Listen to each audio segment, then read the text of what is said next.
Hey everyone, welcome to the Everyday Human podcast. My name is Easton Taverna. Each day I'll share a reflection written by me and inspired by literature, poetry, music, movies, video games, and more. And after that, I'll share a prompt for you to write your own reflection. Together, we'll explore what it means to be human. Every month, we'll walk a new path, taking a look at life, death, the universe, and everything in between. Thanks for coming along. I'm glad you're here. For more, visit eastontaverna.com or join me on Instagram at _everydayhuman. Hey everyone, welcome back to the Everyday Human. So, this is probably being put out on March 31st, even though we already had an episode for that. There are 366 reflections for the podcast and book because of leap year. But when I was doing the month of March last year when I was writing it, I wrote an extra one by accident because I think I repeated a date in my document. So I have an extra one for March, and this one is still on death, although I know we've had a long month of death and thinking about it. Here's one more.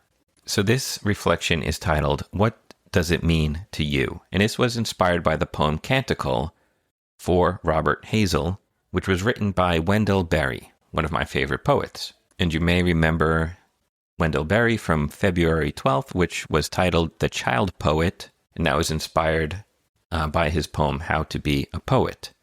So I won't spend too much time introducing Wendell Berry. You can go back to February 12th and listen to that reflection if you'd like to learn a little bit more about him and how much I love his writing, which is quite a lot.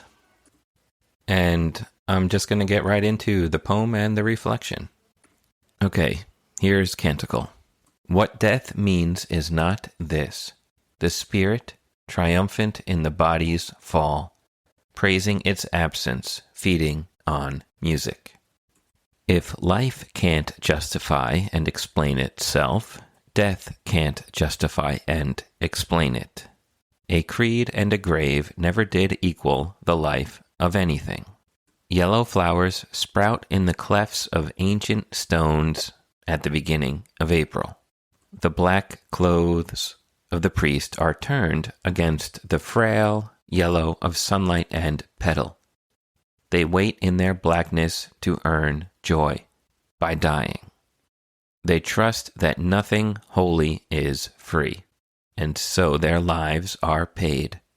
Money slots in the altar rails make a jukebox of the world, the mind paying its gnawed coins for the safety of ignorance. What a poem, what a poem, what a poem. All right, and here is my reflection, inspired by Canticle. It's 9:30 in the morning. The voice of the principal's secretary comes over the loudspeaker. "Easton Taverna to the principal's office, Maloney funeral," she says.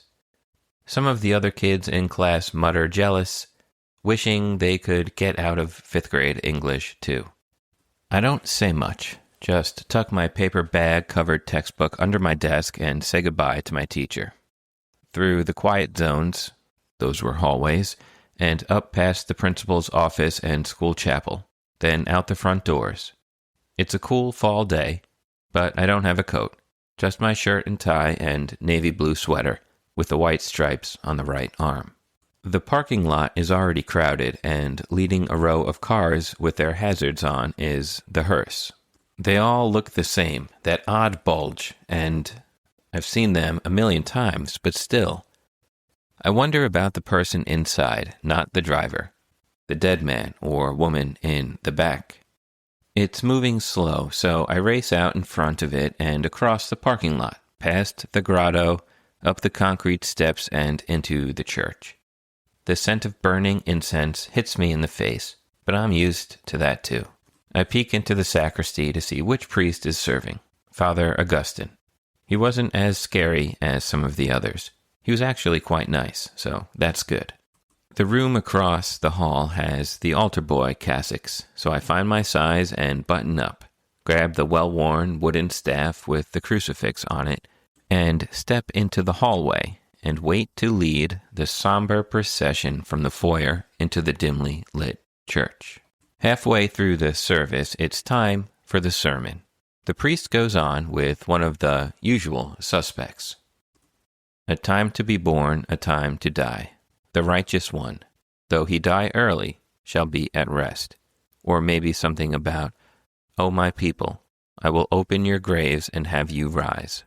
Then he gets to talking a bit more, because he loves to talk, and says that those grieving, everyone in those pews we're looking down on, should rejoice because their loved one is in a better place.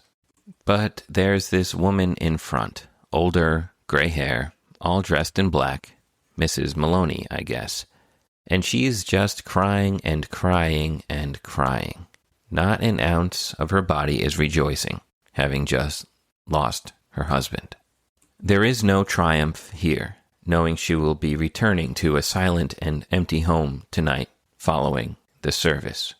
There is no comfort on her face when the droning pipe organ plays Be Not Afraid. And it's hardly even a sketch of a life when Father Augustine speaks his generalities and platitudes, and the 3 to 4 talking points given to him by the family. No, this woman and her family will never be the same.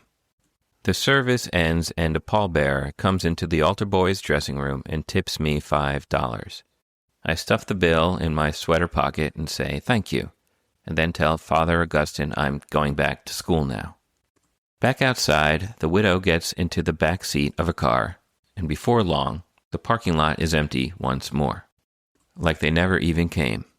I'm just 11 years old, and I don't know much about the world or life yet. I don't know much about death, but I do know that whatever it means is not this. And there ends today's bonus reflection.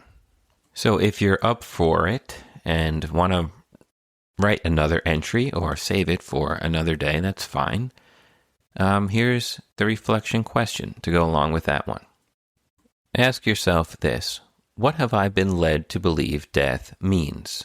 Have I questioned any of these assumptions? Have I taken the time to consider what it means not to the church or town or city, but to me? Okay, so I'll say goodbye again on March 31st. I'll be back tomorrow, April 1st, moving into nature with another reflection. Have a good one and take care.